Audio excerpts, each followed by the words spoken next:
pada kesempatan hari ini kita bersyukur dapat menampilkan produk anak bangsa, kapal selam Nagapasa kelas 209 hasil kerjasama PT PAL dengan DSME Korea. Ini merupakan kapal selam pertama dari PT PAL, tetapi merupakan unit ketiga dari batch pertama yang dipesan oleh Kementerian Pertahanan langsung pada DSME Korea Selatan. Pada dasarnya kapal selam ini mengacu kepada U-209, mempunyai daya jelajah sampai dengan 50 hari dan mampu menyelam sampai dengan ke kedalaman 250 dan 300 meter, dan kebetulan sekarang ini sudah melewati uji fungsi, ya, sea trial.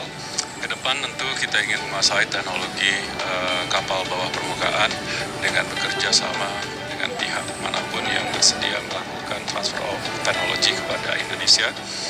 Dan tentunya ini juga akan membangun deterrence effect yang absolut, di mana negara kita tidak hanya mampu membeli, tapi juga mampu membangun dan juga merawat kapal selam.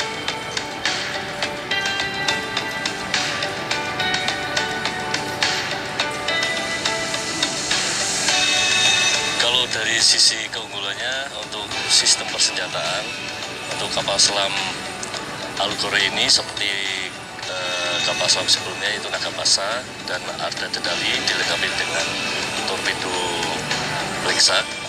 Kemudian untuk combat sistemnya kita sudah terintegrasi semuanya dan menggunakan sonar yang bisa untuk baik untuk sasaran permukaan maupun sasaran bawah air.